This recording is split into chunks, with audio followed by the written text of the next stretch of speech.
Hello, everyone, and welcome back. Something a little bit different today. I wanted to show the conclusion of this case. So we all remember this one from my video on accessing mandibular incisors, where it almost went out the facial of the tooth. Long story short, she decided she wanted to bleach it. I had talked with her at the very beginning. You can see there's some almost like root-like discoloration on there, but kind of weird where it is. And after a month, she decided, you know what, the color does actually bug me. So here we are in May. I finished the case as far as obturating it, started the bleaching process. Just a reminder, this is where that extra canal, that lateral or lingual canal was, and started the bleaching process. So you can see where the white is shining through. That's where that really thin part is. And we're going to just go week by week showing you the progress as it's bleaching. The cool thing is you can see the root area does start to whiten over time. Now, she was mostly concerned about the opaqueness of that area there. I'm going to show you how we handle that, because if you don't, you can have some issues with it. Here's what it looks like with very little material in there. And so we are finally happy with the color and showing you how we finish this all off. Now, I don't use anesthetic for any of this because the tooth's already done. You have to be very careful with how you place the rubber dam clamp, and that's why you see me using the mirror, making sure we're not on the gingiva. But this makes bleach changes a lot more predictable by having that number 9 and not having to get them numb. It just kind of saves you a little bit of time. So we're going to start off by removing the cavity. You can see that spot there. That's not going to be our main goal when we finish this up. I think she was gone for a little bit, so I ended up using composite instead of the regular cavity at one point. Definitely forgot to invert the dam, so I'm going to do that because everybody's going to yell at me, because I yell at everybody if the dam's not inverted. Invert your dams, people. Just do it. This is my number one pet peeve whenever I'd worked with the students, is they'd always have uninverted dams and there'd be leakage and all that fun stuff. So here we are removing everything. So when I finish these cases, it's really important to make sure you don't leave any material behind. That can be cavit, that can be composite. You want to make sure that the material you're putting in there is as stable as possible. I don't know if they will break down over time, if cavit will, but regardless, I wouldn't want that inside my mouth as a permanent material. So you'll see I'm going a little bit slower than normal. Sometimes prepping these dry makes a difference too, because you can see the dust is a little bit different as far as the color of it and how it feels. So that's one way we can do it. You can see there's some composite on the sides there as well that we're going to be cleaning out. You want to make sure you don't leave any of that material, because it can lead to staining over time, and that's why we have issues with this tooth. Now, you can see that now that everything's out, especially in a second when we zoom back out, that there's a spot inside the tooth on the facial that is very obvious that, okay, this is almost see-through here. And that's because enamel is translucent. That is where the original dentist almost perforated out the buccal, and you need to kind of consider how to fill this. So when you use a dual cure composite, over time, they will start to darken. And that is definitely something you need to think of, and I'll show you in a second how we're going to get rid of that. So I need to remove the cavit that I used to cover the gutta percha. That's what I was trying to do right there. Sometimes you can get lucky and get it to flick away with the Endo Explorer. Sometimes you have to drill it out. I'm sorry, this is very, very difficult to see. That tiny little bit at the bottom is all that I had to go off of too. It's really tough when the handpiece is covering everything. If you haven't done this before, an ultrasonic might be a better way to do it. But notice how when the water hits it, you can see that really thin spot. That's what we're going to be addressing here. Normally, my dual cure composite that I use for the post, that's aesthetic, is going to be an A3 color because it more naturally mimics your dentin shade.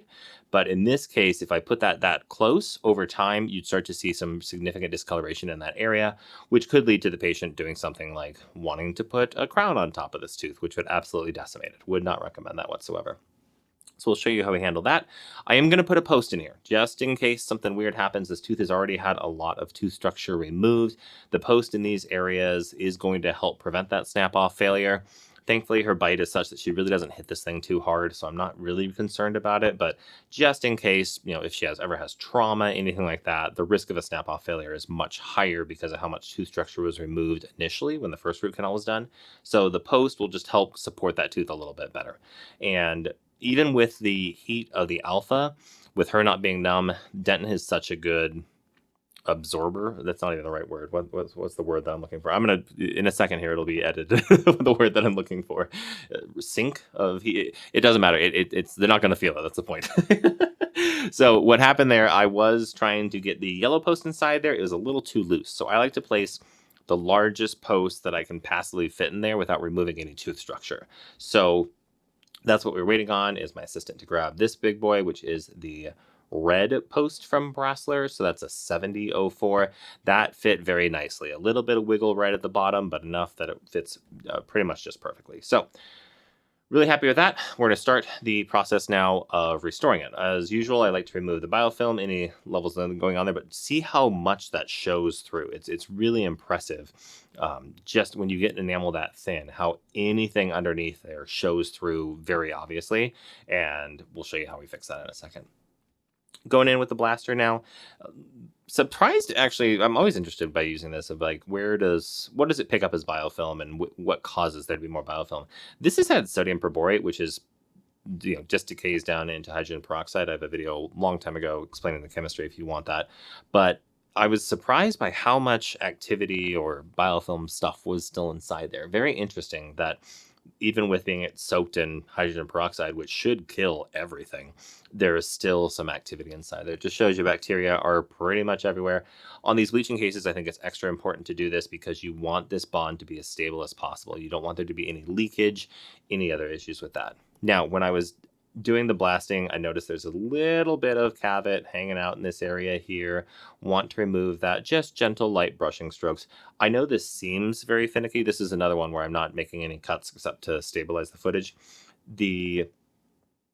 You'd be impressed with how much stuff gets left behind. Having done a lot of retreats, a lot of temporary materials are placed inside these teeth and end up being semi-permanent. So make sure you take your time with this, especially if you just did all this work to get these teeth to be nice and bright, and you don't want to set them up for failure and have it, eventually start to discolor over time. A little bit back here on the lingual, and I was kind of deciding between whether or not to leave the lingual canal or drop it down. I ended up taking just a small amount out just in case she has some more recession, or if it shows through. Gutta percha can stain the teeth over time, so I dropped it down another couple of millimeters. You can see the dark spot there. That's another cool trick, is if you look on the buccal aspect when you're in the tooth, anything that's dark is going to be under the gingiva, and you have an idea then, okay, if I drop 2 millimeters below that, I don't think they're going to get 2 millimeters of recession in their lifetime. So that's a nice, safe place where you can get away with it. On kids or younger people who you're doing it, you might want to go a little bit farther and try to find the CEJ, because they could get that amount of recession, especially with the late growth spurt. But this patient was older, so she didn't care. I'm not as worried about it. Okay, so we have done the etching. We're about to do the prime and bond, and let's talk about how I'm going to address that, near perforation. So, like I was saying, you need to be careful with dual cure composites because they do discolor over time. So what I ended up doing is, after I place the bonding agent, I'm going to take a layer of A2 flowable composite and paint it along the buccal surface here. Flowable because it's very easy to place. I don't really need strength here because I'm going to get that from the post, and it's lower incisor, so hopefully it's not going to have that much force applied to it anyway. But we're air thinning here, and then you'll see in a second that I'm coming in with the flowable composite after we light cure, which I did do. I did speed this up slightly, I think, so that it's not too terrible for everybody to watch, lights go in. And here we go with the composite. So just a small amount, and you'll look at on the buccal how that dark spot is kind of going away. Make sure you express your composite first. There we go. And watch as it pretty much disappears. I just put a small amount in there, and then I'm going to use the Endo Explorer to paint it onto where I want it to go. And I'm looking both in the mirror and kind of facially straight down to the tooth. Look at how that spot disappeared. Very cool that you can do this. I grabbed a little bit of that excess that I put out here just to fill in the top part as well. The angle of this tooth is such that I can get the post to come out lingual to the incisal edge. Usually they go straight through the incisal edge, but since the hole is so large in this, I can actually have it come out more lingual, which patients like because then you don't see the spot of the post, which is ideal. And once this pops off, you'll see that looks way, way, way better already. So that's going to be pretty much what the final color looks like. I'm just checking here to make sure there's no more spots that I need to touch up, because once you do the post, you don't really want to go back in. That's going to be a terrible, terrible day. As far as the rest of it, it is pretty much like any other normal filling up of a tooth. So we've already done the primary bond. Because I didn't touch that, I'm just going to leave the oxygen inhibiting layer, and then the dual cure should bond to that, no problem whatsoever. And that's what I'm using here. So this is Luxacor A3 in the blue Centrix tube, and filling that up, placing the red post inside there, and then we'll finish it all up. And the benefit of this is you get that dual cure really far down there where you need you have to rely on the chemical cure rather than the light cure from the UV light. But you also get the stability of the flowable composite in that area to make sure everything is nice and stable, because the last thing you want is to have to try to go back in and re-bleach a tooth that's already been near perforated. That's just a bad day for everybody involved. So as you can see, that post fits nicely, and it is just lingual to that incisal edge, which is ideal placement. Kind of think of these almost like an implant. If you're planning out an implant, how you want it to be just a couple millimeters to the lingual or the palatal, same thing here. Ideally in that area, but as we talked about in the access video, sometimes and most of the time you have to go straight through the incisal edge here. If that's the case, and if they do complain about the spot or if it's very noticeable, it's not a hard thing to just take a small burr, pop that out, and do a very small composite on top of there. That's a little bit more aesthetic. So that's what we look like here. We'll do some final polish, smooth it all off, but very pleased with it. The patient was this is one where you do have to explain to them what's happening. The whitening that we're looking for is in the gray area. I always show them what we started with so they can see the progress we've made. And I had to let her know, like, the bleach is going to be whiter than what the material we're going to put inside there. The cavet's going to be whiter than the material. So they often will notice that opaque spot in the area where it's really thin. You just have to let them know we will fix it. I know it's going to look weird, and show them. I will literally take the picture and show them, like, here is where we're trying to bleach. This looks great. This we're going to fix with the composite when the time's all done. Could I have done it earlier? Probably, but once you put the composite in there, you lose the ability to re-bleach it, because I really don't want to go back in and re-access a tooth like this that's all broken down. Couldn't get all of that lingual, so I popped this off here, but you'll see once that comes off how much better the color looks when she smiles here in a second, and she's going to open here in a second. And look at how much nicer that looks. The tooth is a little bit whiter. Just remember that when you place a rubber dam, the teeth are going to dry out slightly. When they desiccate, they turn slightly more white.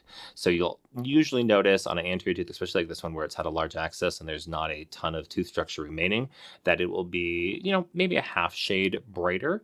But once it rehydrates with a little bit of saliva, you're golden. It doesn't take long at all to get these looking good. So just do the polish, smooth off everything here, and we're pretty much good to go. So hopefully this was an interesting one for all of you. When you're doing bleaching, it is important to remember that we want this to last a very, very long time, because the worst thing that can happen is either you have to go back in, re-access the tooth, and probably remove more tooth structure, or the patient gets frustrated and decides that they want a crown on top of there, which can then decimate the tooth. So that's what we ended up looking like. You can see where that darkness was in the beginning. I'm really pleased with the improvement here, especially on that lingual side. You can see how much better it was, and then you'll see the x-ray here. So thank you all so much for watching. This one concludes our lower incisor videos. I'll get somewhere out here soon, but thank you all so much, and I will talk to you all next time.